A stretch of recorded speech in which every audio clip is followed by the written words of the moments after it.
саламатсыздар ма студенттер? Бүгінгі тақырыбымыз Мартин Лютер Кингтің ұлы арманы.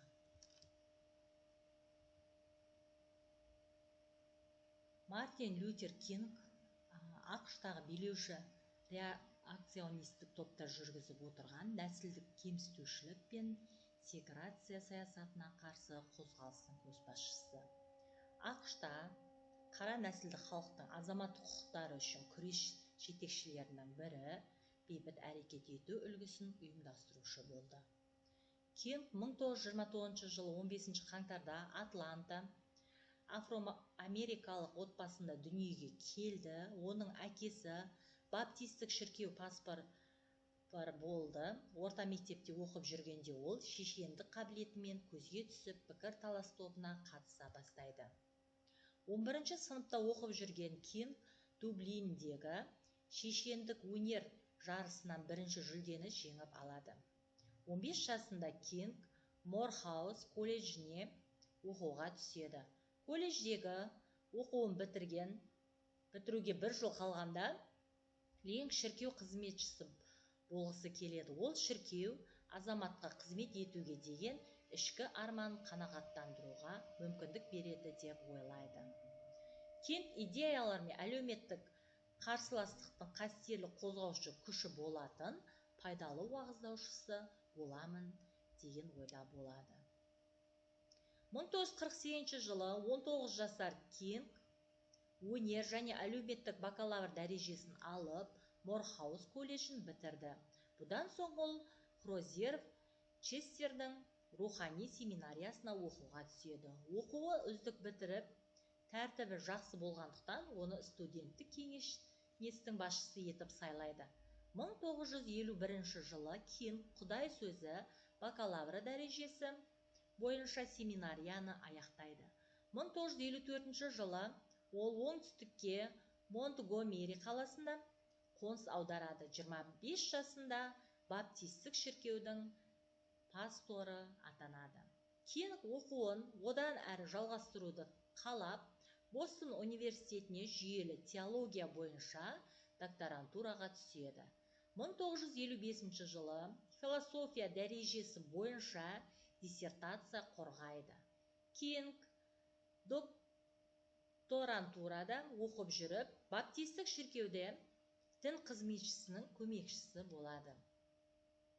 Кинг ақш-тағы азаматтық құқық қозғалысының жетекшілігінде 1955 жылы наурыз айында Монтгомериде 15 жасар қара нәсілді оқушы қыз сегрегация бойынша орнаған ақш-тың оңтүстігіндегі жергілікті заңды бұзып, автобуста ақ нәсілді азаматқа орын беруден бас тартады. Кинг соттық дауларды бақылайтын Бирмингем Афроамерикалық қауымдастық комитетінің мүшесі болатын. Дәл осыған ұқсас жағдай 1955 жылы 1 желтоқсанда орын алады. Тағы бір қара нәсілді қыз автобуста ақ нәсілді адамға орын бермегені үшін тұтқынға алынып айыппұл төлеген.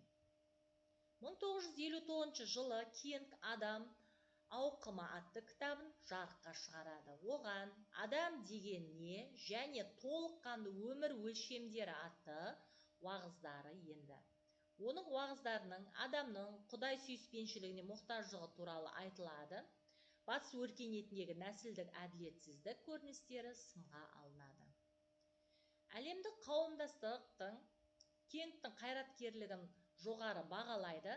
1964 жылы ол нәсілдік теңсіздікке қарсы бейбіт түрде күрескені үшін Нобель сыйлығына ие болады. Кинг бұл сыйлықтың қаржысын ақш-тағы қара түстілердің азаматтық құқығын қорғау қозғалысына аударады. Салтанатты шарада ол бұл әлемде ең соңғы сөз қарусыз шындыққа және адал махаббатқа тиесілі болатынына мен сенімдімін. Сондықтан да уақытша жеңіске жеткен мейірімділік салтанат құрған жауыздықтан күшті деген пікірін жеткізеді. 1965 жылы Кинг Селмадан Монтгомериге дейін жалғасқан қарсылық шараласына қатысады. 1966 жылы ол сегрегациялық баспана үшін күресуге солтүстікке барады. Шеруге қатысқан үшін ол бірнеше рет тұтқындалады. Оның жетекшілігімен қара нәсілді халықтың жаппай бас көтеру нәтижесінде ақш өкіметі қоғамның әртүрлі салаларында және саяси өмірде қара нәсілділерді төмендетіп кемсіткендікті тоқтатуға және оларға толық көлемде азаматтық құқық беруге бағытталған маңыздық адамдар жасауға мәжбүр болды. 1964 жылы ақш-та азаматтық құқықтар туралы заң қабылданды. Онда жұмысқа қабылдау кезінде және қоғамдық жерлерде қызмет көрсету барысында кемсітіп бөлінушілікке тыйым салынды. 1965 жылы сайлау құқығы туралы заң қабылданды. Онда афроамерикалықтардың сайлауда тең құқықты екені көрсетілді. Кинг өмірінің соңғы жылдары өзінің қайраткерлік ауқымын кеңейтіп, белсендігін арттырады. Кедейшілікпен күрес жүргізеді және Вьетнамдағы соғысқа қарсылық танытады. Кинг қаза тапқан соң бірнеше күннен кейін ақш конгресі азаматтық құқық туралы заң қабылдайды. Заңның 8-ші бабында тұрғын үй мәселесінде және баспанаға қатысты жағдайларда нәсіліне, діни көзқарастарына және ұлттық шығу тегіне байланысты бөлуге тыйым салды. ақш-та қаңтардың 3-ші дүйсенбісі Кингтің күні ретінде аталып өтіледі және бұл ұлттық мереке болып саналады. Бұл күн ұлттық қызмет ету күні болып есептеледі.